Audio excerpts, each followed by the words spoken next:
My fiancé posted, making him take a polygraph test before the wedding. If he loves me, he has nothing to hide. I commented, great idea, you first. Then I actually scheduled 2 tests and sent her the appointment. When the examiner asked her the questions I'd submitted about her fidelity, I, 33 male, was scrolling through Instagram last Tuesday when my fiancée Bethany's 29 post showed up on my feed. Big bold text over a photo of us from last month, making my man take a polygraph test before our wedding. If he really loves me and has nothing to hide, he should have no problem proving it. Trust but verify, ladies. Smart bride, no secrets, pre-wedding test. I stared at my phone for a solid minute. We'd been engaged for 8 months, together for 3 years total. Wedding was in 4 months. Deposits paid, venue booked, invitations ordered, and she's posting this? She was at her friend Krista's apartment for their weekly wine night. I screenshot the post and texted her. We need to talk about this when you get home. She replied immediately. About what? The test?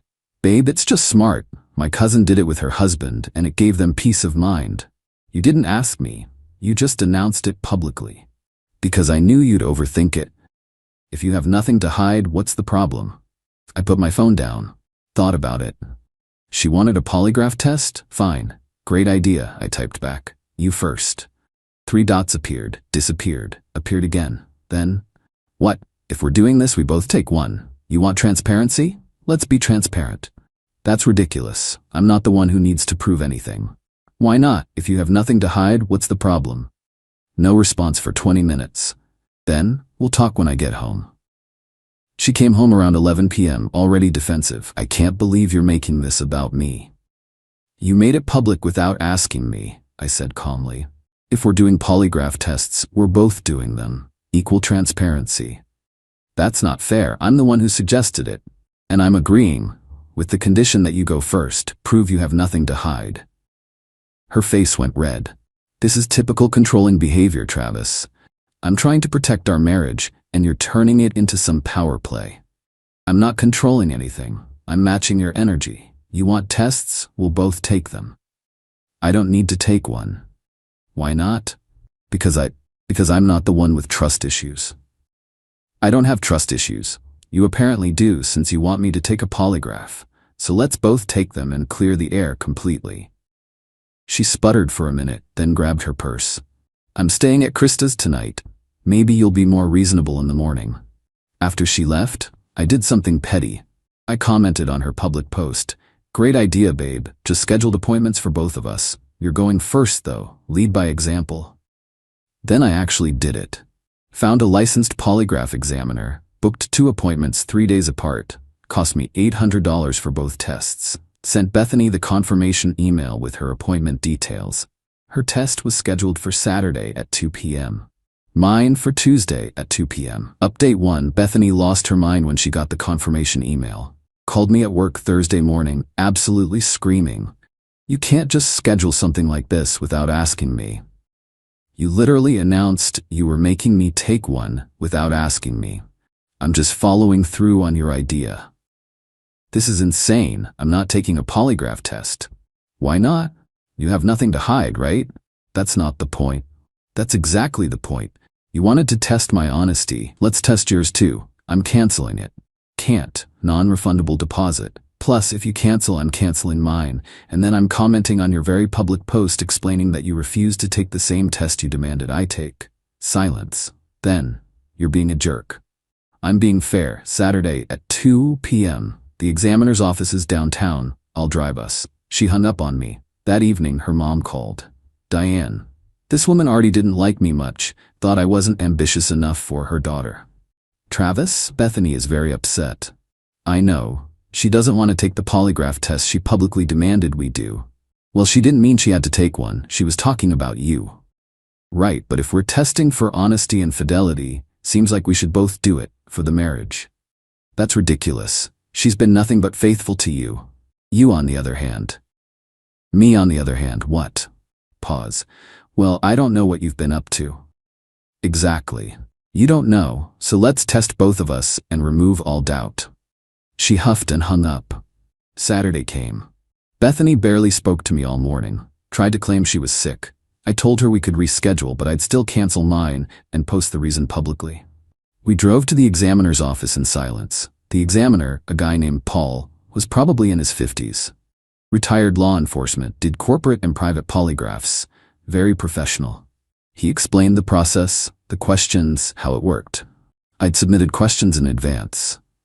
Standard stuff for relationships.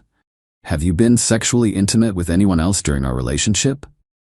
Have you had romantic feelings for someone else during our relationship? Have you lied to me about where you were or who you were with?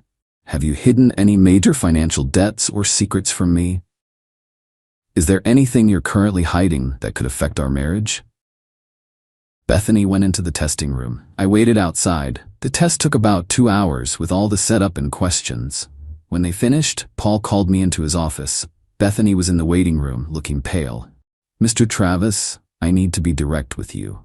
Your fiancé showed significant deceptive responses to multiple questions. My stomach dropped. Which ones? He showed me the printouts. The first question, about sexual intimacy with others, clear deception indicators. The question about lying about whereabouts, deception. The one about hiding things, major deception. What does this mean? It means she wasn't truthful in her responses to those questions. Now, polygraphs aren't 100% accurate, but these are pretty clear patterns. I'd recommend you have a serious conversation with her. I paid the balance. Walked out to the waiting room. Bethany was crying. Let's go home, I said quietly. In the car, she started before I could. The test is wrong. Those things aren't reliable. I told the truth, and it still said I was lying. Bethany, what? Just tell me, please. She was quiet for a long time. Then it was just twice, and it was before we got engaged. Everything went cold. What was twice? There's this guy at my office, Qley. There were 2 times, but it was before you proposed. It doesn't count. When before I proposed? Like a month before. I'd proposed 3 years and 1 month ago. A month before that, we'd been talking about moving in together, planning our future, and you've been working with him this whole time. It didn't mean anything. It was just physical. I chose you, Travis. I said yes to you. After sleeping with him. It was a mistake. Twice. I'm sorry, but you can't be mad. You made me take that stupid test. This is your fault for pushing it. I almost laughed. Almost. You demanded I take a polygraph test to prove I was faithful, and you've been hiding that you cheated on me. It was 3 years ago. You lied about where you were, multiple times apparently, since the test caught that too. What else did you lie about? She wiped her eyes. Nothing. The test says otherwise. We got home. I went straight to my computer and started looking up wedding cancellation policies. She followed me into the office. What are you doing? Seeing what we lose if we cancel the wedding. You're not seriously breaking up with me over something that happened 3 years ago that I didn't even have to tell you about. You had to tell me because you failed a polygraph test that you demanded. I demanded you take one. Because you were projecting. You cheated, so you assumed I did too. That's not, I just wanted to be sure. Sure that I was as dishonest as you? Well, good news. I'm not, which we'll never know for certain because I'm canceling my test. You have to take it now. Why? You failed yours. The wedding's off. There's no point. She started hyperventilating. You can't do this. Everything's planned. People are coming from out of town, the venue, the dress, You should have thought about that before you cheated on me and lied about it for 3 years. I'm calling my mother.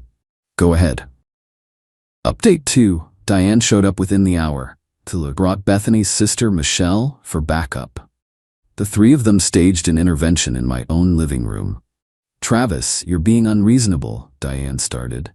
How am I being unreasonable? Bethany made one mistake years ago. You're gonna throw away your entire relationship over that? She cheated on me twice with a coworker, then lied about it for 3 years, then demanded I prove my faithfulness. Yeah, I'm throwing it away. Michelle jumped in. Men cheat all the time and women forgive them. You can't even forgive 1 mistake? 2 mistakes. 2 different times she chose to sleep with someone else, and I'm not obligated to forgive anything. She chose you, Diane said. She said yes to your proposal. That means something. It means she settled, or Qley wasn't interested in anything serious.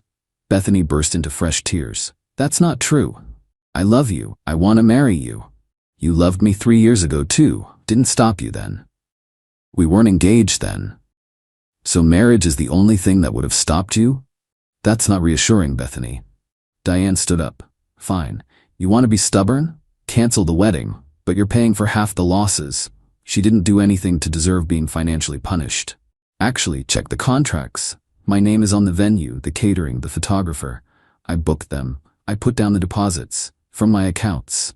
Her face went red. You can't be serious. Deadly.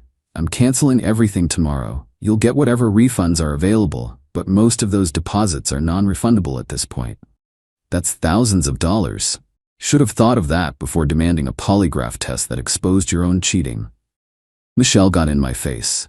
You're a petty, cruel man. My sister deserves better. Then she can go find him. Maybe Cole's available. Bethany screamed at that and threw a decorative candle at me. Missed. It shattered against the wall. All of you need to leave, I said calmly, now. This is her home too. No, it's not.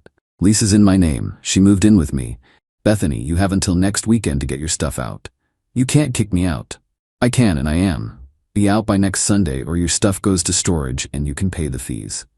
They left, but not before Diane told me I'd regret this decision for the rest of my life. Monday morning I started making calls. The venue was the biggest loss, $8,500 non-refundable. Caterer was $3,200 gone. Photographer gave me back half, $1,100. The DJ refunded everything except $200. Total loss about $13,000. Bethany's dress had been $2,800. That was on her credit card, her problem. The bridesmaid dresses were already paid for by her bridesmaids. My tux rental was $150. No loss there since I just canceled. All told, I was out $13,000. Hurt, but better than a divorce later. But then things got messy. Bethany's Instagram post from the beginning, she updated it. Update. Turns out my ex-fiancé couldn't handle being held accountable. Canceled our wedding because I asked him to be honest. Bullet dodged. No mention of her test. No mention of why things really ended. Her comments section filled up with support. You're better off. Men are trash. He wasn't worthy of you. One of my cousins saw it and called me. Dude, what happened? I told her the truth. She asked if she could share it. I said yes, but to be tactful. Within a day, the real story was circulating. My cousin didn't name names, just said guy's fiancé demanded he take a polygraph test, insisted she take one first. She failed, admitted to cheating. Now she's playing victim online. The story got back to Bethany. She called me, furious. You told people I cheated? You're playing victim online. I'm just correcting the record. That's private. Your post wasn't private. You made this public when you posted about the tests in the first place. Take it down. Can't take down what other people are saying. Maybe update your post with the full truth. She hung up on me. 2 days later, I got a call from Cole, the coworker. Travis? Hey man, this is Cole. I work with Bethany. I know who you are. Right. Listen, I heard about what happened. The wedding and stuff. I just wanted to say, I didn't know you guys were that serious when it happened. She told me you were casual. We'd been together 2 years when you slept with her. Yeah, I know that now. She lied to me too, man. Told me you guys were on a break or something. I wouldn't have, I'm not that guy. You slept with her twice.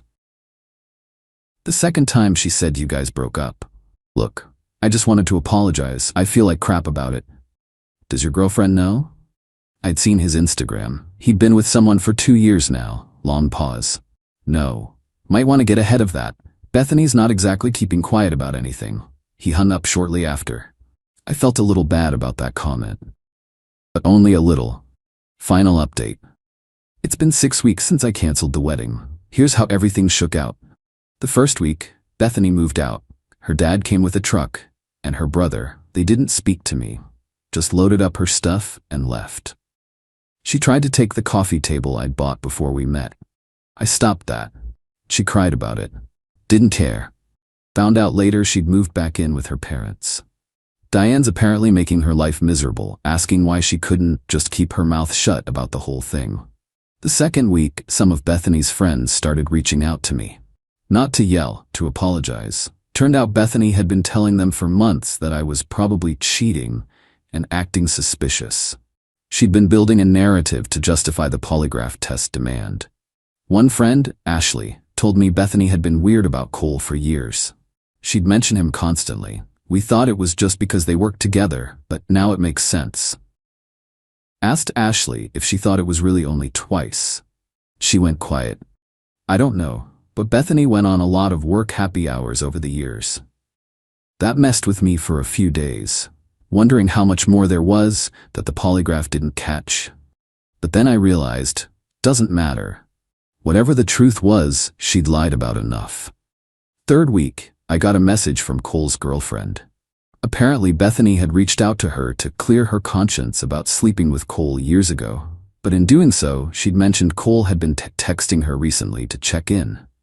Cole's girlfriend dumped him. Then she thanked me for the warning I'd given him because it made her press him about his history with Bethany, which led to finding recent texts. So Cole lost his relationship too. Can't say I felt bad about it. Week 4, I got a lawyer's letter. Bethany was threatening to sue me for emotional distress and damage to her reputation. Wanted $25,000. My lawyer sent back a beautiful response. Basically, your client demanded a polygraph test, failed it, admitted to infidelity, and has since posted misleading information online. Countersuit for defamation being prepared if this proceeds. Never heard back about the lawsuit. Bethany's Instagram went private after that. Heard through mutual friends she deleted the original polygraph post and most references to me. Too little, too late. Week 5, my brother's wife mentioned running into Bethany at Target. Bethany apparently tried to play victim. Travis broke my heart over nothing, until my sister-in-law just said, he dodged a bullet. You cheated on him. Bethany left her cart and walked out of the store. The invitations to our wedding had already gone out. I sent a mass text to everyone. Wedding canceled. Relationship ended. No gifts necessary. No explanation needed. Sorry for any travel plans already made. Got a lot of supportive responses. A few people asked what happened. I kept it vague. We discovered we weren't compatible after all. Most people heard the real story anyway. Small networks talk. Now 6 weeks out, I'm doing okay. Not great. The betrayal still stings. The lying stings worse. The projection, demanding I prove something she was guilty of, that stings most of all. But I'm glad I called her bluff, glad I insisted she take the test first, because if she'd never posted that Instagram nonsense, I might have married her without ever knowing. The $13,000 loss hurts, but it's cheaper than a divorce, and way cheaper than a lifetime with someone who lies that easily. Bethany's apparently seeing a therapist now. Good for her. Hope she figures out whatever made her think that Instagram stunt was a good idea. As for me, taking a long break from relationships. Maybe forever, who knows? Trust isn't coming easy these days. But at least I'm not planning a wedding to someone who'd cheat on me and then demand I prove I hadn't cheated on her. The irony still makes me laugh sometimes, in a bitter, this is my life now kind of way. Someone asked if I regret pushing for her to take the test first. Absolutely not. Best $400 I ever spent. Saved me from years of wondering, of half-truths, of finding out 5 years and 2 kids in that my wife had been lying since before we got engaged. The polygraph test was her idea. I just made sure it actually served its purpose, revealing the truth. She wanted transparency. She got it, just not the way she expected. My fiancée ran out of our wedding after her ex crashed it yelling, "Come back to me." I told guests, "Open bar, party continues." 72 hours later, she called crying after he'd rejected her and taken her car. When she begged to come home, I, 31 male, was standing at the altar. My fiancée, 29, was halfway down the aisle. Everything was perfect. The flowers, the music, 200 people watching. My mom crying happy tears. Her dad walking her toward me with this proud look on his face. Then the doors at the back crashed open. Her ex-boyfriend came sprinting down the aisle like his life depended on it. Full on running. People gasped. Turned around. Her dad stopped walking. My fiancé froze. The ex slid to a stop right in front of her. Didn't even look at me. Just stared at her like I didn't exist. "Don't do this," he said, breathing hard. "Please, I made a mistake, a huge mistake. I love you. I've always loved you. Come back to me." Dead silence in the entire church. I'm talking, you could hear someone's phone vibrate in their purse. I just stood there, waiting for her to tell him to get lost, to say she loved me, to do literally anything normal. She didn't. I can't let you marry him, her ex kept going. I know I screwed up. I know I wasn't ready before, but I am now. Everything you wanted. Marriage, kids, the whole life. I'm ready. Just don't do this. Choose me. My fiancée's hands were shaking, the bouquet trembling. She looked at me, then back at him, then at her dad. I don't. Her ex grabbed her hand. You know what you want. You've always known. It's me. It's always been me. And she just crumbled, like everything we'd built together meant nothing. She looked at her dad. I'm sorry. Barely a whisper. Dropped the bouquet. Turned toward her ex. Let's go, he said. Right now, before you change your mind. I need to think. No thinking, we're leaving. And they left. Walked back down that aisle, out the doors, gone. The church exploded. Her mom screaming, my mom crying, different tears now, people yelling. Her dad just stood there holding the bouquet she dropped, looking like someone had shot him. I finally moved, stepped down from the altar. My best man grabbed my shoulder. Holy shit, man. What do we... I walked to the microphone. Everyone went quiet. So, I said, that happened. Nervous laughter rippled through the crowd. Here's the thing. I paid for a venue, an open bar, a band, really good food, and it's all non-refundable. Paused, looked around. So screw it. We're having a party anyway. Reception venues ready, bars open, let's go celebrate. I don't know. My freedom. More laughter, real this time. My best man started clapping, then my brother, then more people. The whole church started clapping and cheering. Her family looked horrified. Her mom tried to approach. I'm so sorry, I don't understand what she's... Save it, I said. I've got a party to throw. Walked right past her. The reception was insane. People got wasted. The band played every high-energy song they knew. My cousins did shots. My uncle gave a toast about dodging bullets. Someone started a limbo contest. I ate my half of the wedding cake. Drank good whiskey. Danced with my mom to what was supposed to be our mother-son dance. You okay, baby? She asked. Honestly, yeah, I'm good. And I was. Weirdly, genuinely good. Around midnight, still at the reception, my phone buzzed. Text from her. I'm so sorry. I don't know what happened. Can we talk? I stared at it, thought about responding. Then I put my phone away and went back to dancing. Update 1. Woke up the next morning with a brutal hangover. My best man had crashed on my couch. We ordered breakfast and tried to process the previous day. Dude, you're like a folk hero now, he said, scrolling his phone. People are still posting about it. Someone made a meme. A meme? He showed me. It was a picture of me at the microphone with text. When life gives you a canceled wedding, throw the party anyway. I laughed. Probably shouldn't have, but I did. My phone had been going off all morning. I finally checked it. 53 messages. Mixed support from my people and panic from hers. Her mom had left multiple voicemails. I listened to one. Please call me. She made a terrible mistake. She's devastated. Her ex has always manipulated her. You know that. Please. She loves you. Don't give up on her. Then her sister. Seriously? You're just not gonna answer? She's screwed up, but she needs you. Call her back. Then her. Baby, please. I panicked. Seeing him there, hearing him say everything I'd wanted to hear from him for years, I just lost my mind. But I love you. I want to marry you. Please, can we just talk? I didn't respond to any of them. My best man watched me delete the voicemails. You're really just done? She ran out of our wedding, in front of everyone we know, with her ex-boyfriend. What's there to talk about? Fair. That's when my phone rang. Her number. I sent it to voicemail. Rang again immediately. Voicemail. Third time, I answered. What? Oh, thank God. She was crying. Please, I need to see you. I need to explain. Explain what? It was a mistake. I was overwhelmed and he caught me off guard and I just... Where are you? I'm at a hotel. He got us a room to talk, but you're at a hotel with your ex, the day after you left me at the altar. It's not like that. We didn't do anything. We just talked all night and I realized I don't want him. I want you. Cool story. Don't do this. Don't be cold. I know I hurt you, but you didn't hurt me. You humiliated me. There's a difference. I'm sorry. I'm so sorry. I'll do anything. Where's your car? Pause. What? Your car. Where is it? He drove us here. In his car. So where's yours? At the venue still, I think. Or maybe he moved it. I don't know. Why does that matter? Just curious. So you're stranded. Kind of. My phone's dying. I left my purse at the church. I don't have money for an Uber and he's not answering his door. I think he left. I almost laughed. Actually had to bite my lip to stop. So let me make sure I understand. You ditched me at our wedding to be with your ex, who then ditched you at a hotel, and now you're calling me to come rescue you. I know how it sounds. It sounds exactly as pathetic as it is. Please, can you please just come get me? Then we can talk about everything. I just need to get home. Home? You mean the apartment you were supposed to move out of? The one I've already started packing up because we were supposed to move into our house? Silence. The house, I continued. The one I bought.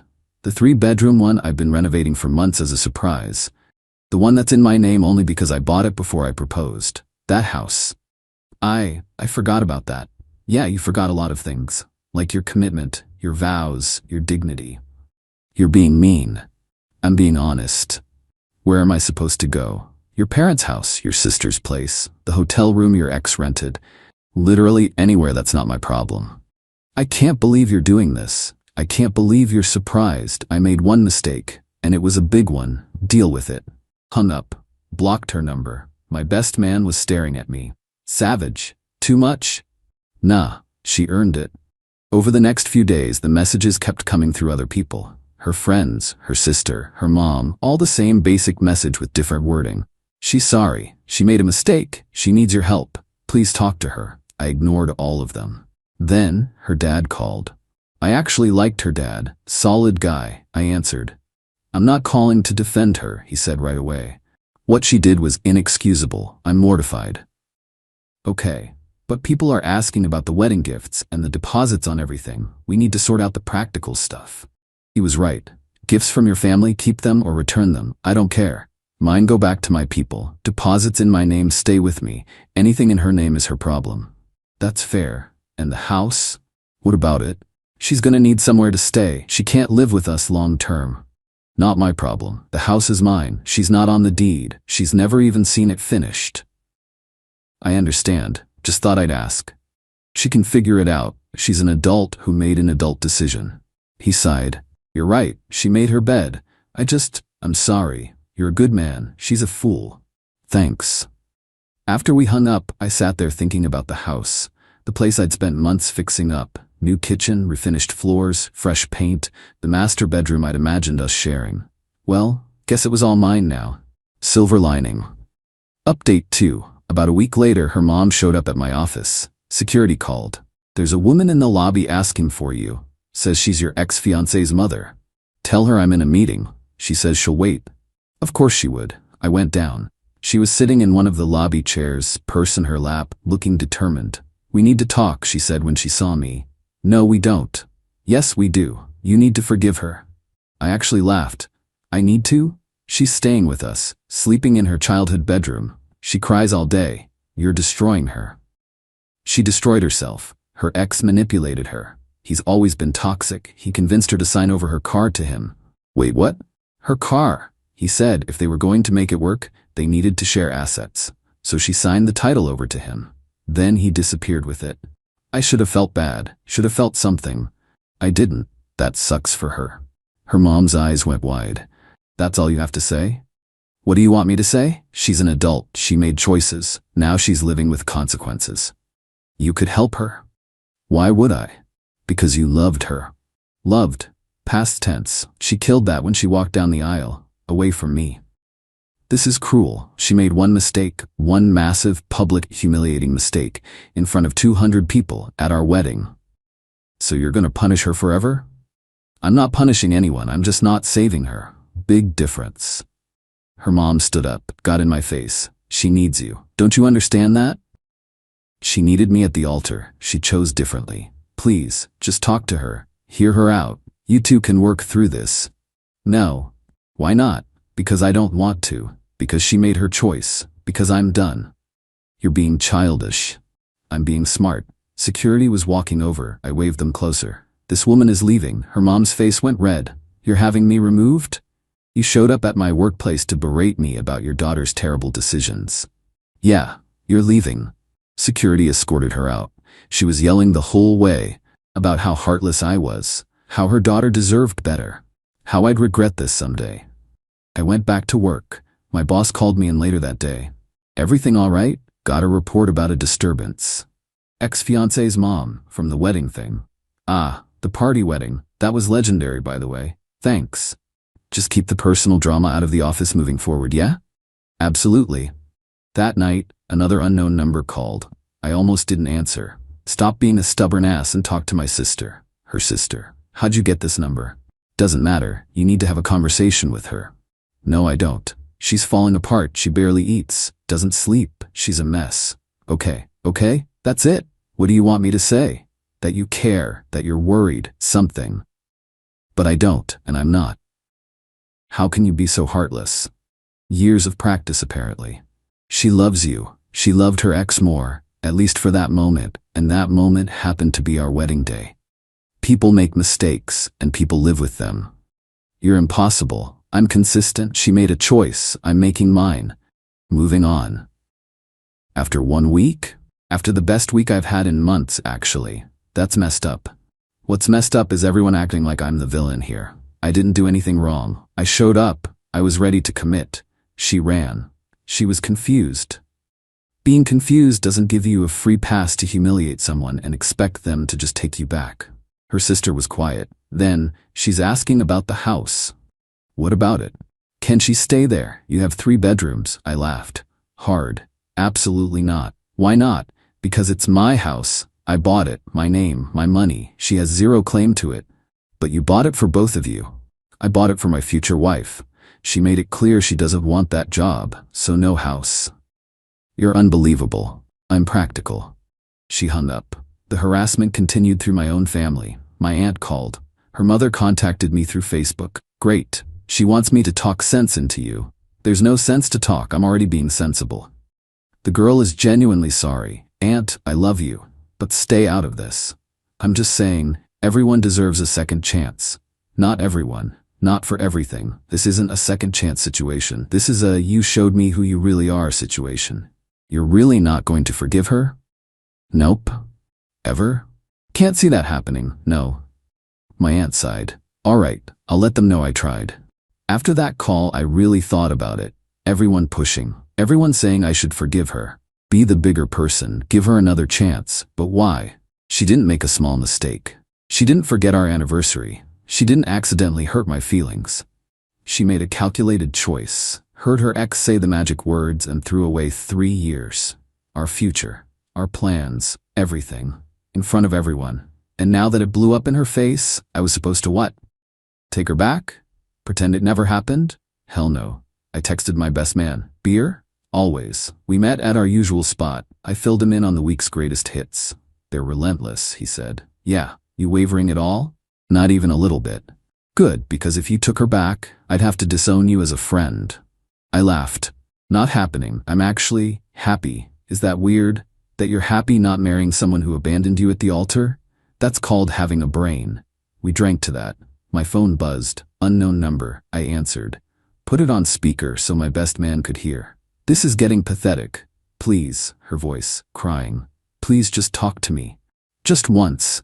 Let me explain everything. Then if you never want to see me again, I'll accept it. But please, I'm begging. Where are you getting all these phones? Friends, family, people at coffee shops. I don't care. I just need you to listen. I've heard plenty. No, you haven't. You don't know what it was like. He showed up and said everything I'd waited years for him to say. Everything you knew I wanted to hear. And I panicked. I thought it was my last chance. It was your last chance at a good life, and you blew it. I know I did, and I hate myself for it. I can't eat, can't sleep, I'm miserable. Good, she gasped. Actually gasped. How can you say that? Because you should feel miserable. You did something horrible, you should feel horrible. I do, that's what I'm trying to tell you. Great, feel bad, learn from it, move on, like I am. You're really not gonna forgive me? Ever? Can't imagine any universe where that happens. What if I could prove I love you? What if I could show you it was just temporary insanity? Doesn't matter. The damage is done, permanently. So 3 years, just gone, like that. You threw them away, not me. Own it. I hate you, she whispered. No, you hate yourself. There's a difference. Hung up. Blocked another number. My best man raised his beer. Ice cold, man. I'm just done being the nice guy who gets stepped on. Took you long enough. We closed down the bar that night, and I felt better than I had in months. Final update. Things got weirder before they got better. My ex apparently decided on one final grand gesture. Showed up at my house, the house she'd never been to, the one I'd been renovating in secret as a wedding surprise. I wasn't home, out with friends. But my neighbor called. "Hey, there's a woman on your porch, been sitting there for hours, says she's your fiancée." "She's not. If she doesn't leave in the next 10 minutes, call the cops." "You sure?" "Positive." Cops showed up. She tried explaining that we were supposed to get married, that it was a misunderstanding, that I was being unreasonable. They told her it was private property. She needed to leave. She refused. They threatened to arrest her for trespassing. She finally left, but not before taping a note to my door. I found it when I got home. 5 pages, front and back. All about her regrets, how sorry she was, how she'd spend the rest of her life making it up to me, how she'd do anything for another chance. I read it all, every word. Then threw it in the trash, didn't respond, didn't acknowledge it, just tossed it and went to bed. A week later, some mutual friends tried an intervention. Invited me to what I thought was a normal hangout. Showed up and there were like 10 people sitting in a circle, looking at me with pity. "What's this?" Her best friend stood up. "We're here because we care about you both, and we think you need to hear her side." My ex was in the corner. Red eyes, looking miserable. I looked around the room. "Did she tell you what happened?" "Yes, and we understand you're hurt." "Did she tell you she ran out of our wedding? At the altar, to be with her ex-boyfriend, in front of 200 people?" Uncomfortable silence. "Did she mention that part?" "No one said anything." "And you're all here to tell me I should forgive that, because she's sad?" One of my friends cleared his throat. "We just think maybe you should talk to her, that's all." "I'm good." I headed for the door. She jumped up. "Wait, please, just 5 minutes." "No." "Why not?" "Because I don't owe you anything." "But I love you." "You loved him more, you proved that." "That's not fair." "Fair? You want to talk about fair? How fair was it to make me stand at an altar while you ran off with another man?" "I made a mistake." "Yeah, a permanent one." I walked out, lost a few friends that day. Didn't care. If they couldn't see how messed up her actions were, they weren't real friends. The harassment finally stopped after her dad called me one more time. "I told her she needs to stop," he said. "This has gone too far. I'm ashamed of her." "Thanks, she's moving away. New job, new city, fresh start." "Good for her. She wanted me to tell you she's sorry. One last time." "Okay, that's all? What else is there? You're handling this well." "I don't have a choice. Be bitter or move forward." "I'm choosing forward." "Smart. I really am sorry about everything." "Me too. But honestly, I'm also grateful." "Grateful? Better to find out who she really is now than after marriage, after kids, after our lives were completely tangled." "That's a healthy way to see it. It's the only way." After that, things finally went quiet. No more messages, no more ambushes, no more 5-page letters, just silence. I finished the house, moved in, got a dog, a rescue lab mix who's way more loyal than my ex ever was. Started dating again after a few months, and I'm good. Actually, genuinely good. The wedding that wasn't ended up being the best thing that could have happened. I didn't marry someone who couldn't commit. Someone who'd always wonder, someone who'd bail when things got real. People still talk about it. That wedding where the bride ran off and the groom threw a party anyway. Yeah. That was me. And I'd do it exactly the same. Heard through mutual friends that my ex is struggling in her new city. Job's okay, but not great. Living in a tiny apartment. Still single, still miserable about everything. Her ex, the one she left me for, posted on social media that he's engaged. To someone else. She saw it. Apparently she lost it completely. Karma's real. As for me, I've been seeing someone for a few months now. She's incredible, smart, funny, knows what she wants, and she thinks the whole wedding story is hilarious. "You turned a disaster into a party," she said when I told her. "That's the most attractive thing I've ever heard." We're taking it slow, no rush. But she already told me, if we ever get married, I'm not running anywhere. You're stuck with me. "Good," I said, "because I'm not planning another impromptu party." She laughed, and I realized something. I actually believe in relationships again. Just not with the person I thought I would. Sometimes the best revenge isn't some elaborate plan. It's just living well, moving on, being happy. My ex wanted me to chase her, to fight for her, to prove my love by taking her back after she humiliated me. I did none of that.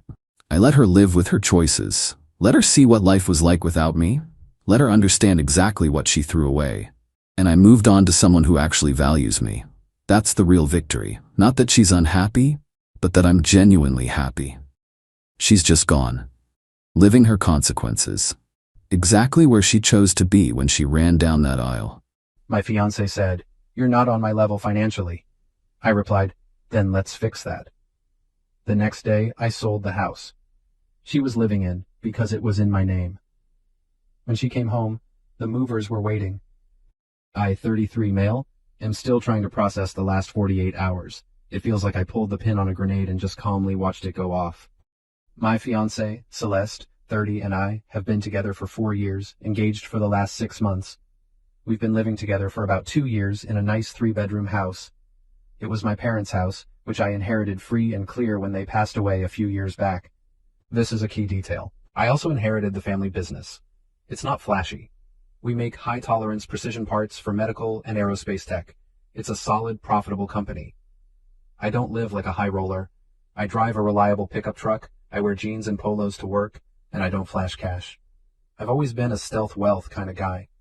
Celeste works in marketing. She makes decent money, but she lives on 110% of it.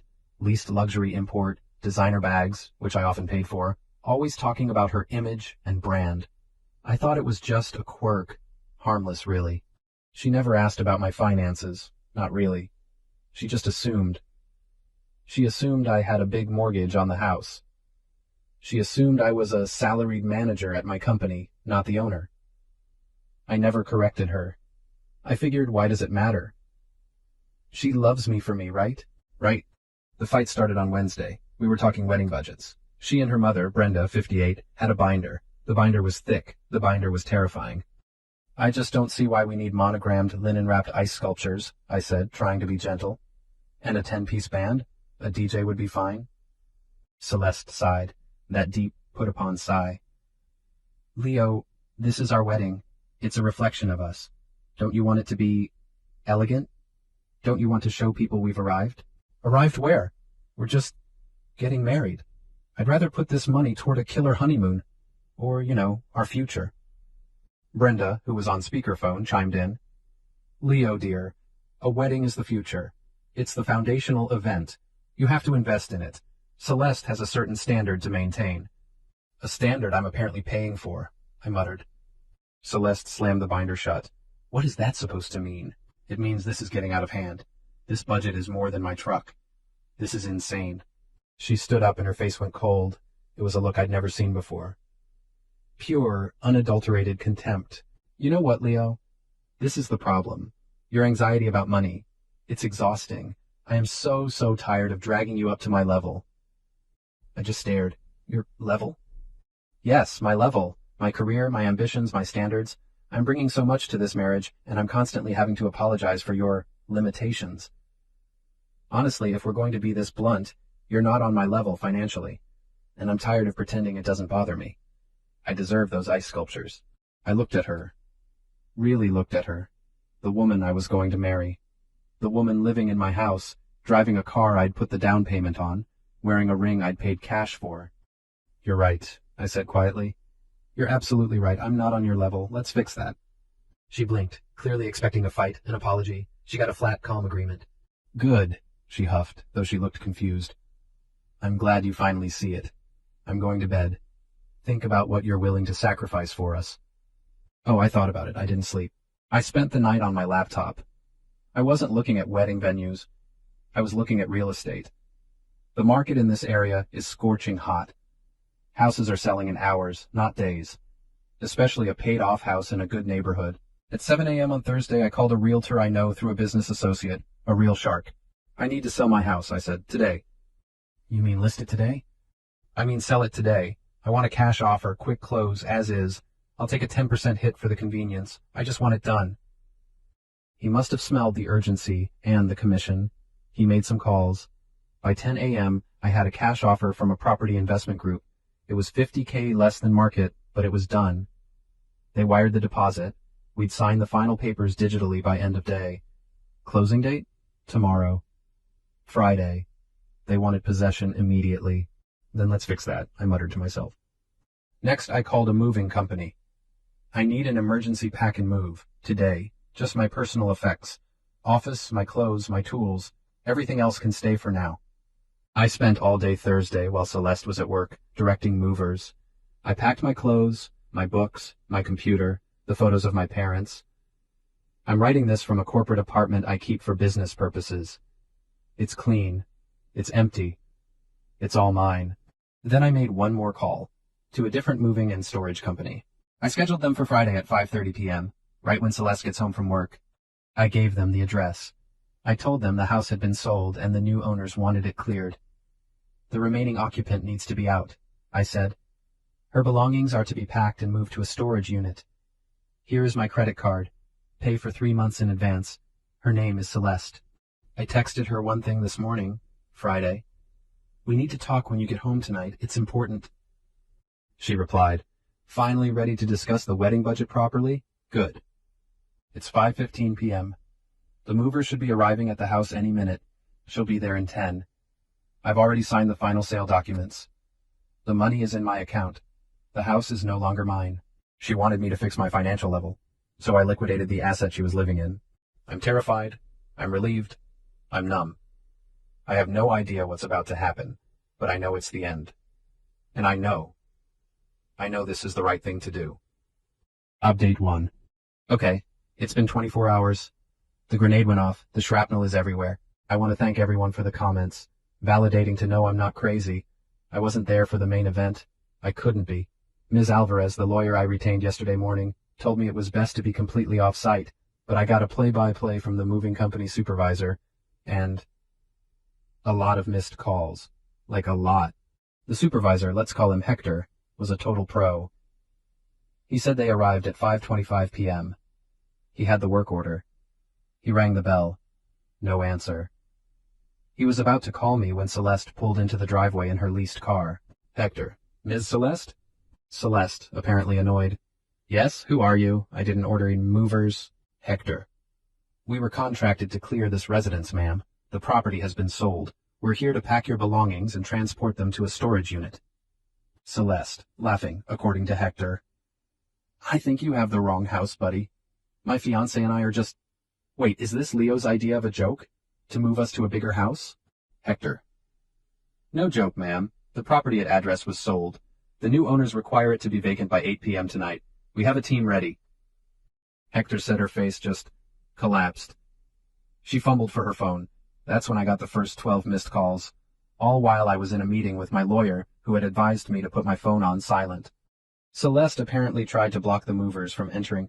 You can't come in. This is my house. I'm calling the police. Hector, again, total pro. Ma'am, we have a work order signed by the property owner, Mr. Leo, my last name, and a copy of the new title transfer. If you'd like to call the police, that's fine. We'll wait. She did. Oh, she did. While she was on the phone, screaming into it, Brenda, her mother, pulled up. She was apparently coming over for dinner to strategize about the wedding. Brenda. Celeste, honey, what's wrong? Who are these men? Celeste. Leo's lost his mind. He's throwing us out. He sold the house. This is when the real screaming started. Brenda apparently tried to physically push Hector. He just stepped aside. Ma'am, please don't assault my staff. The police are on their way. 2 officers arrived. Celeste and Brenda both rushed them, crying, hysterical. He's crazy. He's abusive. He locked us out. He's stealing our things. The senior officer talked to them, then walked over to Hector, who calmly handed him the paperwork. The officer read it again. Looked at the house, then at Celeste. Officer, ma'am, who is Leo? My last name. Celeste, he's my fiancé. He lives here. Officer, well, according to this title document, he did live here, but he sold the property. It closed this afternoon. Is your name on the deed? Celeste, no, but we're engaged. It's our house. Officer, legally, ma'am, it's not. It was his property and he sold it. He's contracted these gentlemen to move. Are these your belongings? Brenda, of course they are. This is illegal eviction. Officer, ma'am, eviction is for tenants. Was your daughter paying rent? Is there a lease? Celeste, no, we're in a relationship. He's supposed to take care of me. The officer just sighed. Ma'am, this is a civil matter, not a criminal one. He sold his own house. He's even paying to move your belongings to storage. I can't stop them. This, Hector said, is when Celeste went nuclear. She ran inside and tried to lock the door, but the movers were already in the foyer. She apparently grabbed a hideous vase Brenda had given us, thank God, and threatened to smash it. Hector, on the phone to me, which I finally answered. Mr. Leo, your ex-fiancée is threatening to destroy property. The officers are still here. Me. Hector, nothing in that house is mine anymore. It belongs to the new owners. If she breaks anything, that's vandalism of their property. Put the officer on the phone. Me to the officer. Officer, I'm the former owner. The house is sold. I'm not pressing charges for anything. The new owners might. I just want her and her belongings out so I can fulfill my end of the sales contract.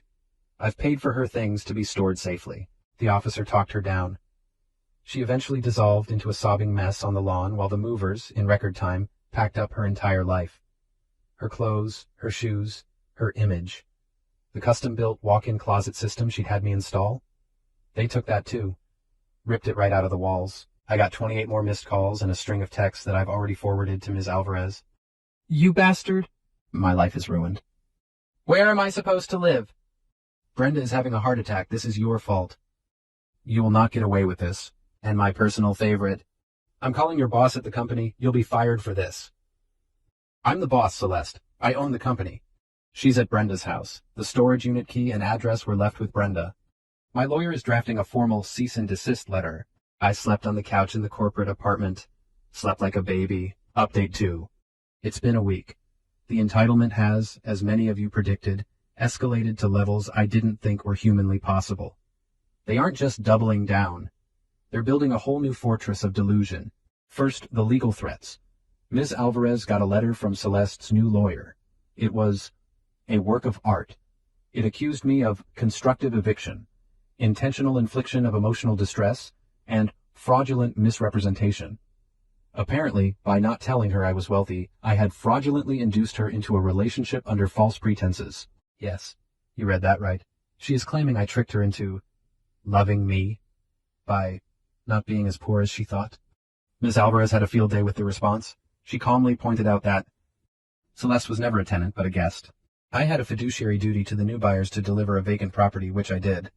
I paid out of pocket to have her belongings professionally packed and stored for 3 months as a courtesy she was in no way entitled to. And my personal favorite, Miss Celeste's claim of fraudulent misrepresentation is novel. Is she asserting that she would not have entered into a relationship with my client had she known he was financially successful? Or is she asserting that his perceived lack of funds was the only reason she was with him, and she is now distressed to learn she miscalculated her investment? Please clarify. We have not heard back on that point. But the dirty tricks have started, and they're not even good tricks. Dirty trick number 1, the welfare check. On Monday, 2 police officers showed up at my apartment. Not the house, my private apartment. Celeste's mother, Brenda, had called them. She claimed I was suicidal, depressed, and a danger to myself after the traumatic breakup. She told them I'd given away all my possessions by selling my house and was holed up. I had to stand there in my pajamas and explain to 2 very tired cops that I was perfectly fine. Me. Officers, my ex-fiancée and her mother are retaliating against me because I sold my own property. Cop. Sir, we have to ask, are you feeling like you want to harm yourself? Me? No. I'm feeling like I want to drink my coffee. I'm in the middle of a work call. Here's my lawyer's card. Please add this to the growing file of harassment. They left, apologizing for the bother. It was mortifying. Dirty trick number 2, the business call. Celeste, true to her word, tried to get me fired. She didn't know who my boss was, so she just called the main line of my company.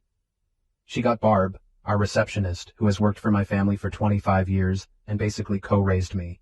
Celeste, screaming, I need to speak to Leo's manager. He is mentally unstable and a corporate liability. Barb, in her signature deadpan, Leo doesn't have a manager, dear. He owns the company. This is Precision Dynamics. You've reached Barb. How can I help you? Celeste, what? Barb. He signs the checks. My check, in fact. Now, you're tying up a business line. Is this a professional call or a, what's the word, personal one? Celeste apparently just hung up. Barb called me right after. So, that's what's going on. Want me to start forwarding all her calls to that fancy lawyer of yours? Yes, Barb, please. Dirty trick number 3, the ambush. This was the worst. I had to go to my old bank branch to finalize some paperwork related to the old house's utilities. As I'm walking out, Brenda jumps out from behind a pillar. Leo, you can't ignore us forever. I almost dropped my briefcase. Brenda, you're not supposed to be contacting me. Don't you hide behind your lawyers. You have ruined my daughter. She can't eat. She can't sleep. She is living out of boxes in my guest room. I paid for storage, Brenda. That was her choice. You humiliated her. You did this performance, just to make her feel small. No, I did this because she told me I wasn't on her financial level, and I was tired of being looked down on in my own home. You raised her to believe that. This is the consequence. Now, please excuse me. I tried to walk past. She grabbed my arm. You owe her. You owe her for her time. 4 years she gave you. 4 years she could have been finding someone appropriate. Someone on her level, I finished. I pulled my arm away. Don't touch me. Don't come to my business. Don't call the cops on me. Tell Celeste her lawyer can talk to my lawyer. That's it. We're done. I walked away while she was still yelling. It's not over. We will get what she deserves. This is so much worse than I thought. They're not just entitled. They're broken. They genuinely believe they are the victims here. My lawyer is now filing for a restraining order. Updated 3. Hello again. It's been about a month. The restraining order was granted after the bank ambush and the phony welfare check. Brenda and Celeste are legally required to stay 500 feet away from me, my home, and my place of business. This, of course, has not stopped them. It has just made them dumber. The main event of this update isn't a dirty trick. It's the pivot. After a month of her lawyer getting absolutely nowhere, because again she has no case, Celeste apparently decided a new strategy was in order. The restraining order means she can't contact me, but it doesn't mean her friends can't. I got a text from a number I didn't recognize. Leo, it's Madison, Celeste's maid of honor. Listen, I know you're mad, but Celeste is a wreck. She misses you. She told me what she said and she knows it was stupid. She was just stressed. Can't you just talk to her? I sent it to Ms. Alvarez. She advised me to ignore it, a clear attempt to bypass the court order. Then, 2 days later, I get a call from Mark, my supposed best friend, who was supposed to be my best man. Mark. Hey, Leo. Man, this is a whole mess. Me. Mark, good to hear from you. Been quiet. Mark. Yeah, well, listen, I had dinner with Celeste. My blood went cold. You, what? Mark. Just hear me out. She reached out. She's devastated. She told me everything about your company, the inheritance. Leo, why didn't you tell me? Me. It's my business, Mark. It's not who I am, or I thought it wasn't. Mark. Well, that's the thing. Celeste gets it now. She sees the full picture. She was just acting out because she was insecure about her finances, trying to, fake it till you make it. She loves you, dude. She's just ambitious. You should admire that. Me. She told me I wasn't on her level, Mark. She and her mother humiliated me. They harassed me. They called the cops on me. Mark. They were panicking. You pulled the rug out. What did you expect? Look, she's willing to go to counseling. She'll do whatever it takes. She just wants her life back.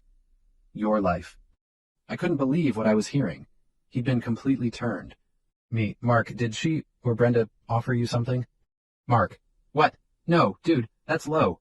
Me. Is it? Brenda cornered me at my bank. Celeste tried to get me fired. They're not panicking. They're manipulative. And now you're their puppet. Tell Celeste. No, don't tell her anything. I'm disappointed in you, Mark. I hung up. But the grand finale, the revenge part you've all been waiting for, wasn't something I did.